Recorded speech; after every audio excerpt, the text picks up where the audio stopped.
mengantarkan kebahagiaan. Kebahagiaan mengantarkan keberkahan. Indahnya perbedaan dalam kebersamaan. Tak kalah salam berbalas salam. Assalamualaikum warahmatullahi wabarakatuh.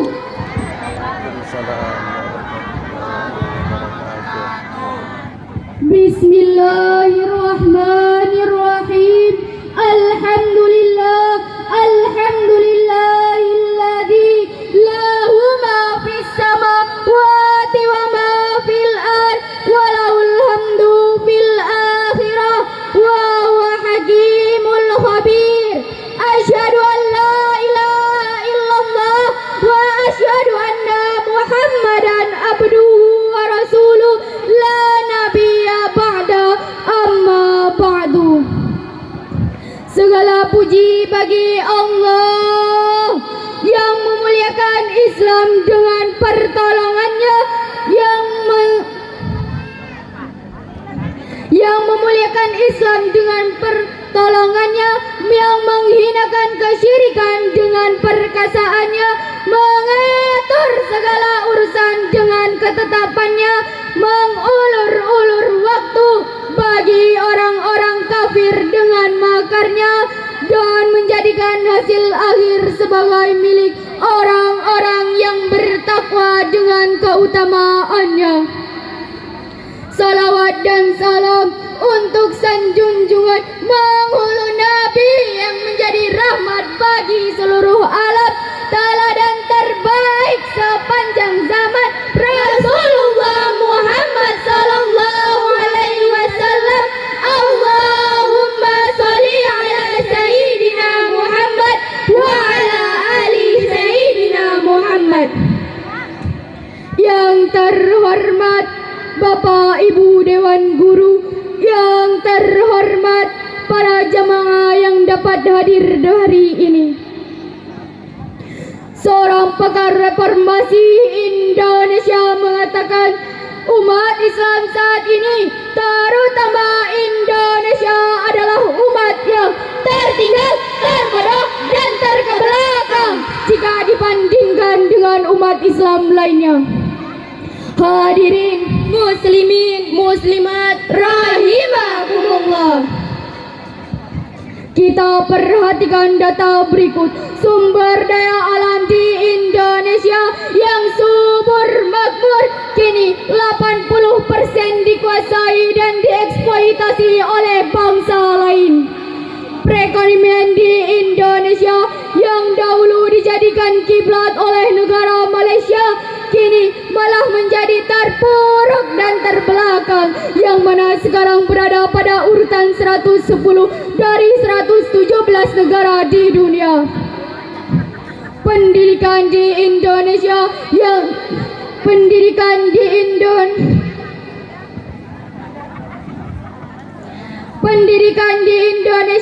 yang dahulu dijadikan kiblat oleh negara Malaysia kini malah menjadi terpuruk dan terbelakang, yang mana sekarang berada pada urutan 110 dari 117 negara di dunia. Eksisnya tidak sedikit anak-anak yang putus sekolah, tidak sedikit gedung-gedung sekolah yang ambruk karena tidak terurus, tidak sedikit guru-guru yang demonstrasi menuntut kesejahteraan, tidak sedikit kualitas output pendidikan yang tidak siap berkompetisi di kancah global. Pengangguran merajalela, bahkan yang lebih memilukan sekaligus mengkhawatirkan.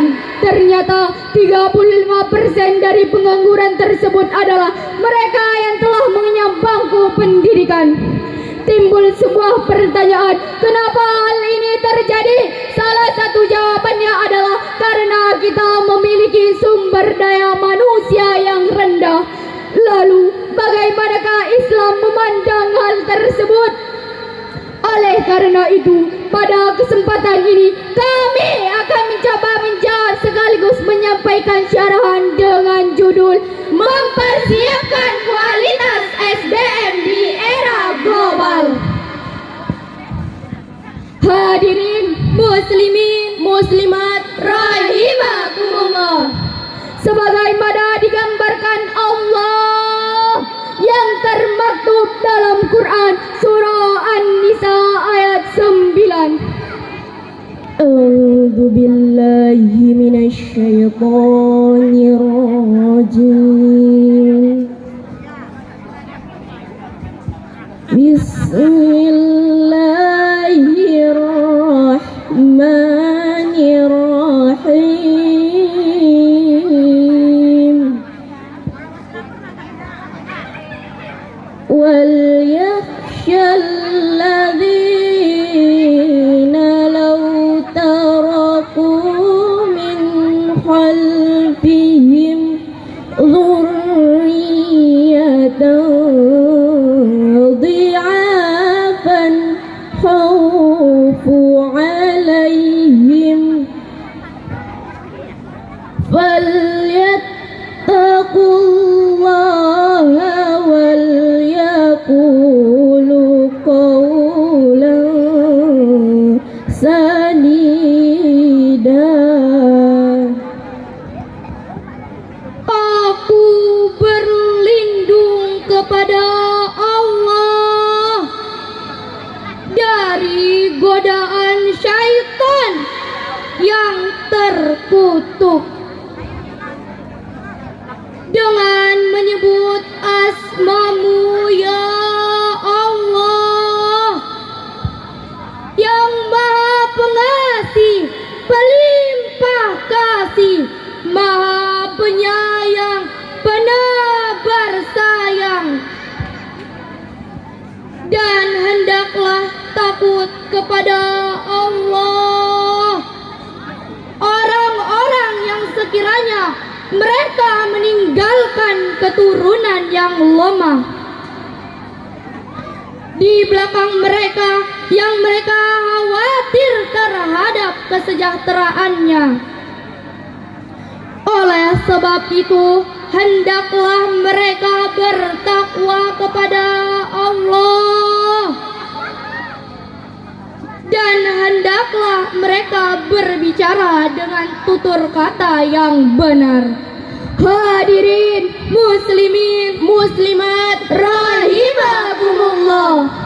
Asbabun nuzul ayat ini menurut Imam As-Suyuti dalam kitabnya Lubabun Nukul fi Asbabun Nuzul berkenan dengan pertanyaan sangat Ibnu Abi Waqqas menjelang wafatnya Rasulullah.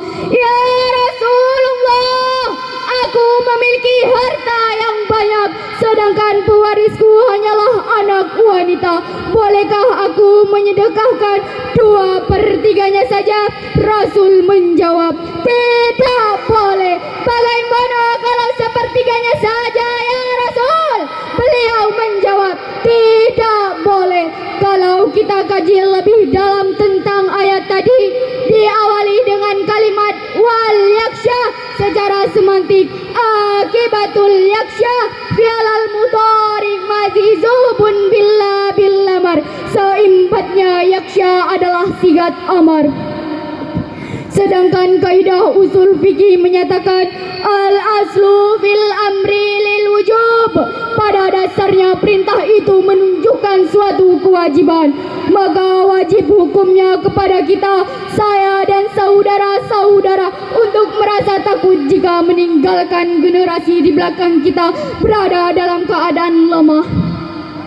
Lemah apa yang harus kita khawatirkan hadirin? Almarhum Profesor Dr. Habibie, mantan Ketua Umum Ikatan Cendekiawan Muslim Indonesia, mengatakan ada 5 kelemahan yang harus kita khawatirkan pada generasi saat ini, yaitu lemah fisik, lemah harta, lemah ilmu, lemah akhlak, bahkan yang paling kita khawatirkan adalah lemah akidah.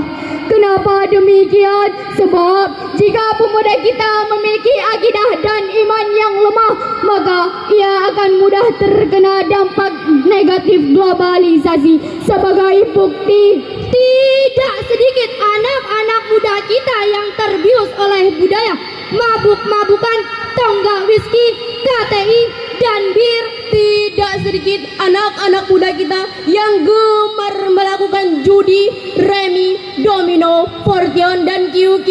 Bahkan tidak sedikit anak-anak muda yang terjebak dengan budaya pacaran, free love, free sex, sambil liban dan kumpul kebo, hidup satu rumah tanpa diikat tali pernikahan. Nauzubillah, summa nauzubillah. Itulah hadirin dampak langsung dari sumber daya manusia yang rendah. Lalu bagaimanakah Islam memandang hal tersebut? Sebagai jawabnya, kita renungkan firman Allah dalam surah Al-Mujadalah ayat 11. Ya ayyuhalladzina amanu idza qila lakum tafassahu fil majalis idza qila lakum tafassahu fil majalisi fafsahu yafsahillahu lakum idza qila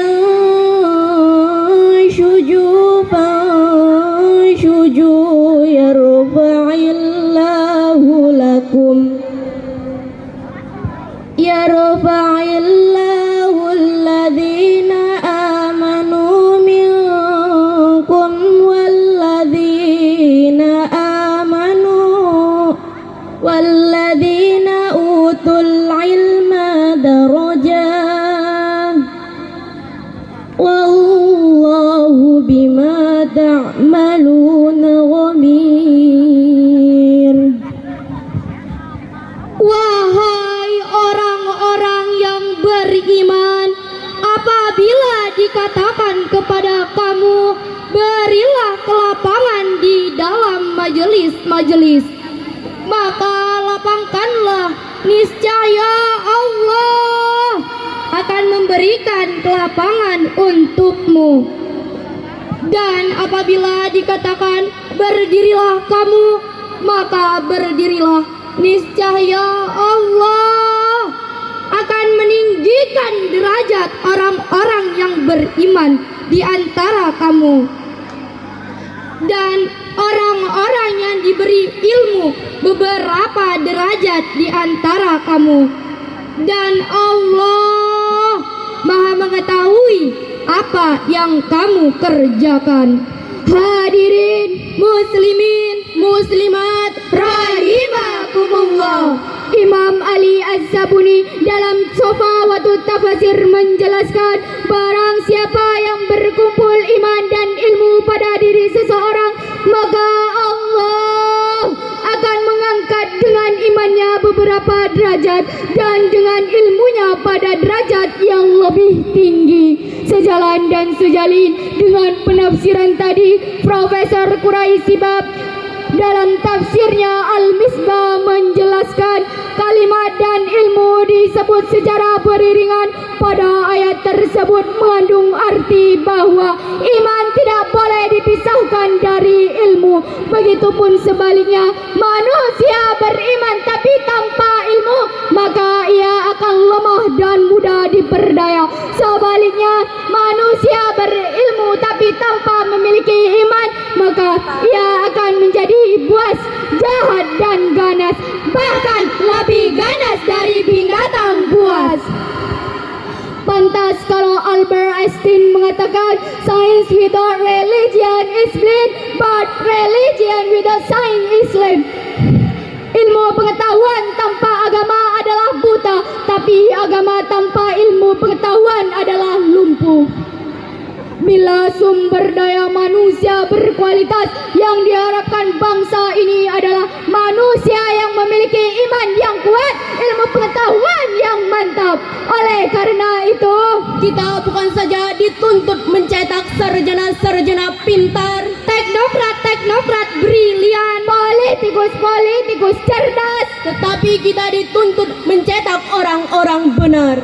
insan-insan yang beriman, serta individu-individu berakhlak mulia. Jika kita melakukan hal tersebut, insya Allah negara kita akan memiliki sumber daya manusia berkualitas, ditandai iman yang kuat dan ilmu pengetahuan yang mantap.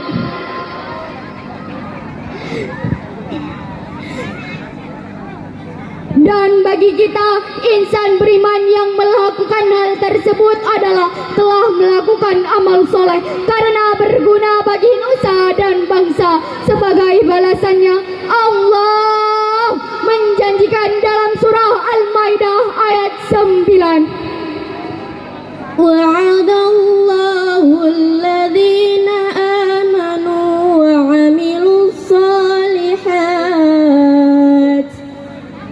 لهم مغفرة وأجر عظيم صدق الله العظيم. Allah telah menjanjikan kepada orang-orang yang beriman dan beramal soleh bahwa untuk mereka ampunan dan pahala yang besar. Maha benar Allah yang maha agung dengan segala firman-firman-Nya. Hadirin Muslimin, muslimat, rahimakumullah, dari uraian tadi dapat disimpulkan bahwa untuk membangun bangsa ini diperlukan sumber daya manusia berkualitas. Untuk itu diperlukan partisipasi kita semua sesuai profesi kita masing-masing. Kiranya hanya ini yang dapat kami sampaikan. Kesalahan dan kehilafannya mohon dimaafkan. Akhirul kalam.